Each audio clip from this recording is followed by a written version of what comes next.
আমরা অনেকে বিভিন্ন দিকে দেখছিলাম যে এই 50% সরকার 50% নিয়োগ দেবে, এই সব বিষয়গুলো আপনারা অনেকেই এ নিয়ে ভীতি প্রদর্শন করছেন। তো এটা নিয়ে ভাববেন না। মুখ্যমন্ত্রী যে কথা বা বলেছেন সেই কথার ক্ষেত্রে প্রাথমিকের ক্ষেত্রে এটা কিন্তু তা কিন্তু নয়। আমাদের কথা, আমাদের যা ডিএলএড আছে প্রত্যেকবার যেমন ডিএলএডদের নিয়োগ দেওয়া হয়েছে 2009 হোক আর 2017 হোক, যেমন সবাই নিয়োগ পেয়েছে 2016তে সবাই ট্রেনিং প্রাপ্ত নিয়োগ হয়েছে, আমরাও চাইছি যে আমাদেরও নিয়োগ হোক। আর যেটুকু বলার, সামনের দিনে আমাদের যাতে টেট কোয়ালিফাইড হাইকোর্ট বা সুপ্রিম কোর্টের মাধ্যমে যাতে আমাদের মধ্যে যুক্ত না হয় সেদিকে আমরা আইনি পদক্ষেপ নিয়েছিলাম। আজ না হোক কাল কিন্তু নিয়োগ কিন্তু আমরা পাচ্ছি, একটা বড় নিয়োগ পাচ্ছি, এটা কিন্তু কনফার্ম, এটা জেনে রাখবেন। এবার আমরা যে অল্প সংখ্যক ডিএলএড টেট কোয়ালিফাইড আছি, আমরা চাইছি না নতুন করে আবার টেট কোয়ালিফাইড আমাদের সঙ্গে যুক্ত হোক। আমরা জানেন সুপ্রিম কোর্টে 2014 সালের কত লক্ষ বসেছিল পরীক্ষার্থে, পরীক্ষা 15 লক্ষ না 16 লক্ষ না তার বেশি পরীক্ষায় বসেছিল 2014 টেটে। সেই 14 টেটে কিন্তু 6টা নাম্বার কিন্তু ভুল আছে, সেই 6টা নাম্বার দিয়ে কিন্তু নতুন করে রেজাল্ট পাবলিশের জন্য অর্ডার দেওয়া হয়েছে, সেটা ডিভিশন বেঞ্চ থেকে, আমরা ইউটিউবে খুঁজলে পাবেন। 2014 টেটে 6টা নাম্বার ভুল ছিল, সেই 6টা নাম্বারে অনেকে চাকরি করছে। ডিভিশন বেঞ্চের রায় হয় যে প্রত্যেককে 6টা করে নাম্বার দিয়ে আবার নতুন করে রেজাল্ট পাবলিশ করতে হবে, সেখানে 1 লক্ষেরও বেশি পাস করতে পারে আবার নতুন করে প্রাথমিক টেট। সেই মামলাকে চ্যালেঞ্জ করে সুপ্রিম কোর্টে আমরা কিন্তু আছি, ডিভিশন বেঞ্চের রায়কে চ্যালেঞ্জ করে। আগামী মাসে 6 তারিখে কিন্তু 6 আগস্ট কিন্তু হিয়ারিং আছে। আমি আবার বলছি যে সুপ্রিম কোর্টে একটা মামলা লড়া কতটা ব্যয়সাধ্য আপনারা ভালো করেই জানেন। যারা ফান্ডিং করেননি, যদি মনে হয় যে না কম্পিটিশন করে লক্ষ লক্ষ ছেলেদের মধ্যে, লক্ষ লক্ষ চাকরি প্রার্থীদের মধ্যে কম্পিটিশন করে আমার স্কোর খুব হাই, আমি চাকরি পেয়ে যাবো, তাদের ফান্ডিং করার প্রয়োজন নেই। আর যারা মনে করবেন, সজ্ঞানে যারা মনে করবেন না কম্পিটিশন হলে আমার চাকরি পাওয়াটা কঠিন হয়ে যাবে, তারা ফান্ডিং করবেন। সুপ্রিম কোর্টে সুপার সিনিয়র অ্যাডভোকেট দাঁড় করিয়েছিলাম, আপনারা জানেন। 23 জেলার পক্ষ থেকে আমরা সমস্তটাই আমরা হিসেব নিকাশ যা খরচ হয়েছে টোটালটাই আমরা তুলে ধরেছি। সামনের দিনে আরও স্বচ্ছতার সহিত আমরা সব কিছু করবো, কারণ আমাদের যদি এই কেসটা আমরা ছেড়ে দিই, ম্যাট 1594 যদি আমরা ছেড়ে দিই, কী হতে পারে? ম্যাট ছেড়ে দিলে সেখানে কিন্তু একটা 1 লক্ষ তো পাস করবেই 2014 থেকে, সাথে 22-এর 35-40 হাজার যা আছে, এরকম 2022-এর যদি প্রশ্ন ভুলটা আমরা ছেড়ে দিই, 1060 যেটা যদি ছেড়ে দিই, কী হতে পারে? সেখানেও 30-40 হাজার পাস করতে পারে, এটা ঠিক নেই কত পাস করবে। তো এই সব প্রশ্নভুলের মাধ্যমে যাতে যুক্ত না হয়, যদি মনে করেন যে না প্রশ্নভুলের মাধ্যমে আর কেউ যাতে না আসে, তার জন্য আমাদের লড়তে হবে, অন্ততপক্ষে আমাদের রিক্রুটমেন্টটা করা পর্যন্ত। আমরা রিক্রুটমেন্ট পেয়ে যাবো খুব দ্রুত, তারপরেই আমরা কেস ছেড়ে দেবো। আমাদের যখন ইন্টারভিউ হয়ে আমরা বসে থাকবো, কেসের মতো চলবে। আমাদের কথা কিছুদিন অন্তর ডিলে রাখা, কারণ 2014 প্রাথমিক টেট আমরা সবাই জানি, যার কোনো এমআর নেই। আর যার সবচেয়ে বেশি দুর্নীতি সেই 2014 টেট, সেখান থেকে আবার 6 নম্বর করে দিয়ে কি সেটা যায়। কিন্তু এটা তো কোর্ট দেখবে না।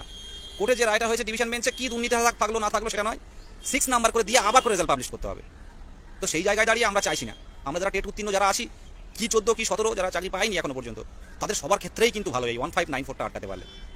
6 আগস্ট কিন্তু আছে, মানে এই দিনের কথা ভাবলে সত্যি মাথা মানে এই দিনের কথাটা ভাবলে খুব টেনশন হয়ে যাচ্ছে। কারণ সুপ্রিম কোর্টের ব্যাপার রায় কি হবে না হবে আমরা কিছুই জানি না, কিন্তু আমাদের দিক থেকে কিন্তু অ্যাডভোকেট ভালো দান করা হবে, যারা অভিজ্ঞতা সম্পূর্ণ এক্সপিরিয়েন্স আছে, সুপার সিনিয়র অ্যাডভোকেট কিন্তু দাঁড় করাতে হবে। সেই কারণে বলবো ফান্ডিংটা করুন। আজ হয়তো কিউআর কোড শেয়ার হতে পারে, পুরোনো কিউআর কোড আজ হয়তো শেয়ার হতে পারে, নিজের স্বার্থে করুন, কে কী করছে দেখার প্রয়োজন নেই। কারণ আপনারা ভালো করেই জানেন প্রশ্নভুল থেকে যখন রায় বেরোবে কতজন পাস করবে কেউ জানে না। আর সেই তারা কোয়ালিফাই করলে তারা কিন্তু আগে হাইকোর্টে ছুটবে, সুপ্রিম কোর্টে ছুটবে যে এই 2014 আর 24 10 বছরে আমরা 6টা নম্বর পেলে চাকরি করতাম, আমাদের আগে রিক্রুটমেন্ট করা হোক, তখন কিন্তু 22 বলে আর কিছু থাকবে না। এখনো পর্যন্ত কিন্তু আমরা পথে আছি, প্রচারে আছি, আমাদের নোটিফিকেশন দ্রুত আসবে এই আশা কিন্তু আমরা রেখেছি। এবং 2024-এর রিক্রুটমেন্ট যাতে হয়, সে যেখানে যেতে হয় আমাদের প্রস্তুত। 2024-এর রিক্রুটমেন্ট অবশ্যই দরকার। আর আপনারা অহেতুক ভাববেন না 50% শূন্যপদ পূরণ হবে, 50% হবে না এমন নয়। আমরা চাইছি অন্ততপক্ষে, আমি বলেছি পথে প্রচারে রাজপথে আমরা কোনো আন্দোলন করবো না, 22টাকে ছেড়ে দেওয়া হোক। 2014 যেমন বেরিয়েছে, 2017 যেমন বেরিয়ে গেছে, 22টাকে ম্যাক্সিমাম বের করে দেওয়া হোক। কারণ 22-এ এমন ক্যান্ডিডেট যারা কোয়ালিফাই করেছে তারা সত্যি 2014 আগেও ডিএলএড করা এমন অনেকে আছে।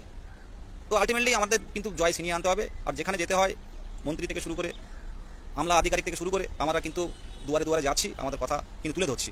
আশা রাখছি নোটিফিকেশন দ্রুত আসবে, আসতে হবে, দিতে হবে আমাদেরকে।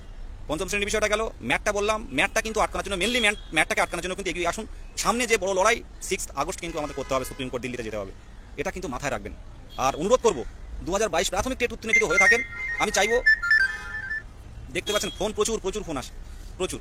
আমি চাইবো একটাই কথা, যে ম্যাটটাকে আটকান, ম্যাট 1594টা আটকান। 2022 প্রাথমিক TET pass, DElEd web commons এর আগে 2-2.5 মাসের জন্য আটকে দিল, আপনাদের জন্য সম্ভব হয়েছে। ম্যাটটাকে আটকান, তাহলে আমাদের টেট কোয়ালিফাইড অনুযায়ী যদি শূন্যপদ দেওয়া হয়, পঞ্চম শ্রেণী ইনক্লুড করে 1:30 অনুপাতে যদি শিক্ষক ছাত্র অনুপাতে যদি রিক্রুটমেন্ট হয়, আশা রাখছি কিন্তু কম্পিটিশন কম থাকবে এবং ম্যাক্সিমাম বেরিয়ে যাওয়ার সম্ভাবনা থাকবে। আমরা আমাদের জায়গা থেকে নড়ছি না, যে করে হোক আমাদের কিন্তু আমাদের স্বপ্ন পূরণ করতে দিতেই হবে।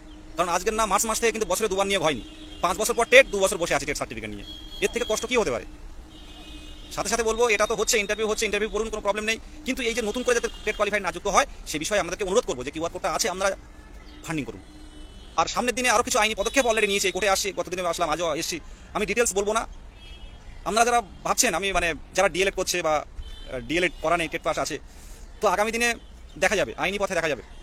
22-24 ডিএলএড অনেকে ভাবছেন যে ফাইনাল পরীক্ষা হবে, ওখান থেকে ডিএলএড করছে অনেকে, হালকা একটু আমি আভাস দিচ্ছি। তো আগামী দিনে আইনি লড়াই হবে, এখানে আমরা একে অপরের বন্ধু। আমরা চাইবো 24 মাসের ডিএলএড টেট উত্তীর্ণ যারা আছে তারা ছাড়া নতুন করে যেন আর কেউ যুক্ত না হতে পারে, তার জন্য সদা প্রস্তুত। আর সোশ্যাল মিডিয়াতে যারা বিভিন্ন রকম ডিমোটিভেট পোস্ট যারা করছে বিভিন্ন গ্রুপে, একটা কথা বলি, শুধু টেট কোয়ালিফাইড করলেই কিন্তু যোগ্যতা প্রমাণ করা যায় না। কিছু কিছু গ্রুপ আছে, মানে একটা কথা আছে প্রবাদ, ফাঁকা কলসি বাজে বেশি। পঞ্চম শ্রেণীর কাজ এতদিন শুরু হয়নি, এখন হচ্ছে কেন? এমনিতে হয়ে যাচ্ছে। ফাঁকা কলসি বাজে বেশি, সুতরাং যারা বেশি বাজে তাদের কথা আমরা কর্ণপাত করবেন না। আর কিছু আগাছা সবসময় থাকে, বাগানে যদি ভালো ফুল হয় না দেখবেন আশেপাশে আগাছা জন্মায়, সুতরাং এই আগাছাগুলো মাঝে মাঝে পরিষ্কার করে দেওয়া দরকার। তাই বলবো এইসব বিষয়গুলো কেউ কান দেবেন না, সঠিক পথে স্বচ্ছতার পথে